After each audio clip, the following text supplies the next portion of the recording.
Hi everyone, this is JP Tanwar from property मिलेगी। सो दोस्तों, आज मैं इस वीडियो के अंदर आपसे बात करने जा रहा हूँ न्यू गुड़गांव के बारे में। न्यू गुड़गांव हमेशा से ही एंड यूजर्स, इन्वेस्टर्स और बिल्डर की एक पहली पसंद रहा है गुड़गांव के अंदर। ये वीडियो सिर्फ मैं एजुकेशन पर्पज से बना रहा हूँ, तो इस वीडियो को ना आप सेल पर्पज से या खरीदने के पर्पज से मत देखिएगा। मैं आज इस वीडियो के अंदर ना करंट सिचुएशन बताने जा रहा हूँ न्यू गुड़गांव की। चलिए स्टार्ट करते हैं फिर। तो सबसे पहले बात करते हैं न्यू गुड़गांव के इंफ्रास्ट्रक्चर की। देखिए, न्यू गुड़गांव का इंफ्रास्ट्रक्चर हर रोज यहाँ पे कुछ ना कुछ डेवलपमेंट हो रहा है। यहाँ जो नगर निगम मानेसर है वो बहुत एक्टिवली काम कर रहा है। इस समय आप आकर देखेंगे ना तो सारे जितने भी मेन सेक्टर रोड्स हैं वो सारे road, maximum roads 60 metre wide यहाँ पे अभी ऑलरेडी हो चुके हैं और सभी रोड्स की कंडीशन अच्छी कर दी गई है।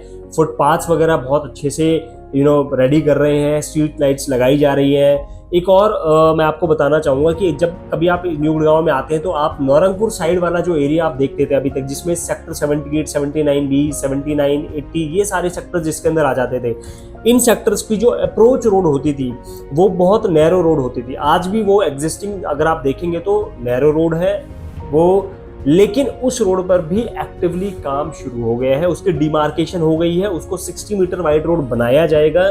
और आप देखेंगे कि सेक्टर 80 के अंदर ना 4-5 अच्छे डेवलपर्स ने लैंड लिए। मैंने पहले भी आपको अपने कंसल्टेंसी में बताया है कि सेक्टर 80 के अंदर एल्डिको ने लैंड ली है, वहाँ पे कॉन्शियन ने 2 लैंड पार्सल्स खरीदे हैं, शोभा वहाँ पे अपनी एक डेवलपमेंट कर रहा है कर्मा लेक लैंड वाली लैंड में। उसके अलावा वहाँ पर आशियाना ने अपनी लैंड ली है, गंगा रियलिटी ने अपनी प्लॉटेड डेवलपमेंट और फ्लोर डेवलपमेंट पे काम कर रहे हैं वहाँ पे। तो आप देखेंगे ना पूरा 78, 79B, 79 सेक्टर और सेक्टर 80 जो पूरा क्लस्टर बनता है, इस पूरे क्लस्टर में ना बड़ी हलचल हो रही है। तो ये भी न्यू गुड़गांव का बड़ा ही इंपॉर्टेंट पार्ट है और आने वाले टाइम में इधर भी प्राइजेस एप्रिशिएट करने वाले हैं। अब बात करते हैं MUC, मल्टी यूटिलिटी कॉरिडोर, जो गुड़गांव की सेकंड वाइडेस्ट रोड जिसको बोला जाता है। 135 मीटर चौड़ी रोड है वो। उस रोड पर अगर आप आज आकर देखते हैं, उस रोड को वाइड अप किया जा रहा है। रोड को चौड़ा करने का काम पिछले काफी दिनों से चल रहा है। दूसरी हम बात करते हैं दादी सती चौक की, जो वहाँ पे बड़ा ही एक बिजी जंक्शन है। दादी सती चौक काफी फेमस सर्कल है वो। उस सर्कल पे अगर आप देखेंगे तो आज काफी ट्रैफिक लगने लगा है, क्योंकि हैबिटेंसी यहाँ पे बहुत ज़्यादा बढ़ गई है। लोग जब भी निकलते हैं सुबह शाम वाले जो पीक आवर्स होते हैं, इनमें बड़ा ट्रैफिक लगता है। तो अब वहाँ पर अंडरपास या फ्लाईओवर, इसका एक प्रपोजल आया हुआ है। अभी तक ये फाइनल नहीं हुआ है कि वहां पर अंडरपास बनाया जाएगा या फिर फ्लाईओवर बनाया जाएगा। उसके अलावा जितने भी मेजर सेक्टर रोड्स हैं सभी चौड़े हो रहे हैं। सो ओवरऑल मैं ये कह सकता हूँ कि इंफ्रास्ट्रक्चर पर गवर्नमेंट बहुत ही एक्टिवली काम कर रही है। उसके अलावा अगर अब बात करेंगे हम रीसेल मार्केट के बारे में, तो रीसेल मार्केट यहाँ पे कैसा चल रहा है। देखो, रीसेल के मार्केट के बारे में ना मैं आपको सिर्फ इतना ही कहना चाहूंगा कि एक टाइम होता था जब हमें चैलेंज आता था बायर्स को ढूंढने में, लेकिन अभी सिचुएशन ये है कि हमें सेलर ढूंढने में परेशानी हो रही है। सो इन्वेंट्री ना होने का रीजन क्या है वो मैं आपको बता देता हूँ कि देखिए, जितनी भी सोसाइटीज यहाँ पे रेडी टू मूव इन हो चुकी है ना, वो ज्यादातर सोसाइटीज 6 साल से लेके और 10 साल पुरानी सोसाइटीज है। तो जब एक इतना टाइम हो जाता है किसी भी सोसाइटी का पोजेशन मिले हुए, और जब लोग वहां पे प्रॉपरली मूव कर जाते हैं, करीबन 80-90% फैमिलीज वहां पर मूव कर जाती हैं,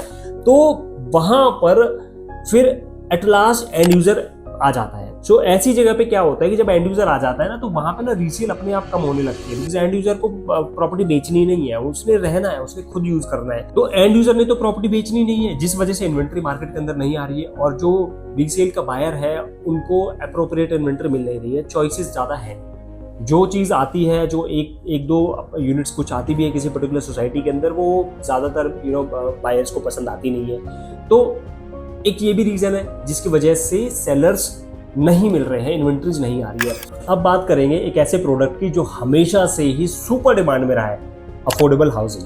अफोर्डेबल हाउसिंग का यहाँ पे बहुत अच्छा चल रहा है। People are buying affordable housing societies which are ready to move in. Affordable housing के अंदर लोगों ने बहुत अच्छा पैसा बनाया है, and there are very few builders which are interested to construct affordable housing. तो इन रीजन से ना अफोर्डेबल हाउसिंग अब मुझे तो नहीं दिख रहा है कि अब न्यू गुड़गांव के अंदर कहीं कोई अफोर्डेबल हाउसिंग आने वाली है। करंट में जो अफोर्डेबल हाउसिंग है जहां पर रीसेल चल रही है, मैं आपको कुछ रेफरेंसेस दे देता हूं। पिरामिड की 2 सोसाइटीज है सेक्टर 86 और सेक्टर 85 के अंदर। GLS की सोसाइटीज है, सेक्टर 81 है, सेक्टर 92 है। सिग्नेचर ग्लोबल की सोसाइटीज है जो आपका पटौदी रोड पे एक है, वजीरपुर विलेज के पास, सेक्टर 95A जो पड़ता है उधर है। प्लस एक सोसाइटी इनकी अभी रेडी हो रही है सेक्टर 95 के अंदर, सिग्नेचर ग्लोबल की। एक सोसाइटी अंडर कंस्ट्रक्शन है, दैट इज इन सेक्टर 88। उसके अलावा एक सोसाइटी है सेक्टर 89 के अंदर सिग्नेचर ग्लोबल की, प्रॉक्सिमा के नाम से, वहाँ पर भी रीसेल चल रही है, बहुत अच्छी रीसेल चल रही है। तो लोगों ने बड़ा अच्छा पैसा बनाया रीसेल मार्केट के अंदर, जिन्होंने टाइमली डिसीजन लिया और अफोर्डेबल हाउसिंग के अंदर इन्वेस्ट किया, और आज वो वहाँ पे एटलीस्ट 3x अपना पैसा कर चुके हैं। तो अगर आप affordable housing ready to move in देख रहे हैं तो उसमें मैं कुछ आपको रिकमेंडेशन दे सकता हूँ मेरी तरफ से स्ट्रांगली। मतलब मैं आपको कुछ सेल नहीं कर रहा हूँ, पहले आपको क्लियर कर देता हूँ, बट मेरी रिकमेंडेशन है, क्योंकि मैं बिकॉज मैंने इन सोसाइटीज़ को बनते हुए देखा है। तो आप पिरामिड के साथ जा सकते हैं, आप सिग्नेचर ग्लोबल के साथ जा सकते हैं। इनकी कंस्ट्रक्शन में बड़ी अच्छी है, मतलब आप अगर देखेंगे तो आपको काफ़ी बार ऐसा लगेगा कि ये अफोर्डेबल हाउसिंग आपको लगती है। तो this is just a recommendation to you, बाकी आप अपने हिसाब से डिसीजन लीजिएगा।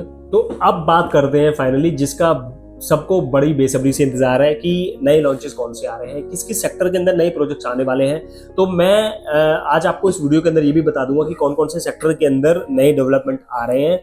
अब क्योंकि मैं इस वीडियो में आपको बिल्डर्स के बारे में ज़्यादा नहीं बताऊंगा, बिकॉज रेरा की कुछ गाइडलाइंस है जो हमें फॉलो करनी होती है, बिकॉज हम भी रेरा अप्रूव्ड कंसल्टेंट हैं। तो हम रेरा की गाइडलाइंस को प्रॉपर्ली फॉलो करते हैं और हम वही प्रोजेक्ट्स पे काम करते हैं जो प्रॉपर्ली रेरा अप्रूव्ड होते हैं। सो मैं सिर्फ आपको सेक्टर बताऊंगा। आपको ज़्यादा डिटेल चाहिए तो मेरे से आप 1-to-1 कनेक्ट कर लीजिएगा, मुझे व्हाट्सएप पे कनेक्ट कर लीजिएगा। डिस्क्रिप्शन बॉक्स में मैं नंबर डाल दूंगा, मेरी टीम आपसे कनेक्ट कर लेगी और आपको आगे की जानकारी इसके बारे में दे देगी। अभी मैं सिर्फ आपको इतना बता सकता हूँ कि सेक्टर 86 के अंदर करीबन 25-26 एकड़ का लैंड पार्सल उस डेवलपर के पास है, और उस प्रोजेक्ट में 3 BHK 4 BHK के लेआउट्स आने वाले हैं। 3 BHK का जो कॉन्फ़िगरेशन रहने वाला है वो तकरीबन 1600 स्क्वायर फीट से लेकर और 1800 स्क्वायर फीट का साइज रहने वाला है। उसके अलावा 4 BHK का जो लेआउट रहने वाला है वो अप्रॉक्सीमेटली 2600 स्क्वायर फीट से लेकर और 2800 स्क्वायर फीट के बीच में कहीं रहने वाला है। सो इस प्रोजेक्ट का जो रेरा एक्सपेक्टेड है वो इसी महीने में आ जाएगा, अक्टूबर एंड होते होते तक इसका रेरा आ जाएगा। इसके बाद बात करते हैं सेक्टर 79 के अंदर एक प्रोजेक्ट आने वाला है। ऑलरेडी लैंड खरीदी जा चुकी है। आपका अगर सेक्टर 79 के आसपास कभी चक्कर लगे तो आप देखिएगा वहाँ पे बिल्डर ने अपने फ्लैग्स लगा दिए हैं, आप जाएंगे आपको पता चल जाएगा उसके बाद बात करते हैं सेक्टर 80। सेक्टर 80 के अंदर मैंने आपको बताया एल्डिको का एक सेकंड फेज आने वाला है। एल्डिको ने ऑलरेडी वहाँ पे अपना फर्स्ट फेज सोल्ड आउट कर दिया है।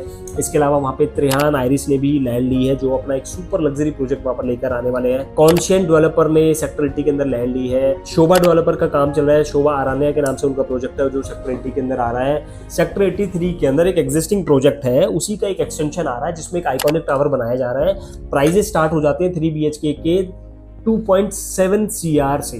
डिटेल्स के लिए मुझे व्हाट्सएप पे कनेक्ट कर लीजिएगा, मैं आपको डिटेल्स भी शेयर कर दूंगा। सो ये था मेरा एनालिसिस न्यू गुड़गांव को लेकर। कंक्लूजन ये निकलता है कि अभी न्यू गुड़गांव में बहुत पोटेंशियल बाकी है और फ्यूचर भी मुझे इसका ब्राइट दिखता है। आगे मैं एक न्यू गुड़गांव के ऊपर भी एक सीरीज शुरू करूंगा जिसमें मैं यहाँ पे एग्जिस्टिंग प्रोजेक्ट्स के एप्रिसिएशन के बारे में बात करूंगा कि इनिशियली वो किस प्राइस पॉइंट पे लॉन्च हुए थे, आज क्या प्राइस चल रहे हैं और आज उस प्रोजेक्ट का स्टेटस क्या है, वहाँ पे कितने लोग रहते हैं, क्या है, वो सारी छोटी छोटी चीजें हम इसके अंदर डिस्कस करने वाले हैं। और ये चीजें अल्टीमेटली आपको हेल्प करती है मार्केट को समझने के लिए।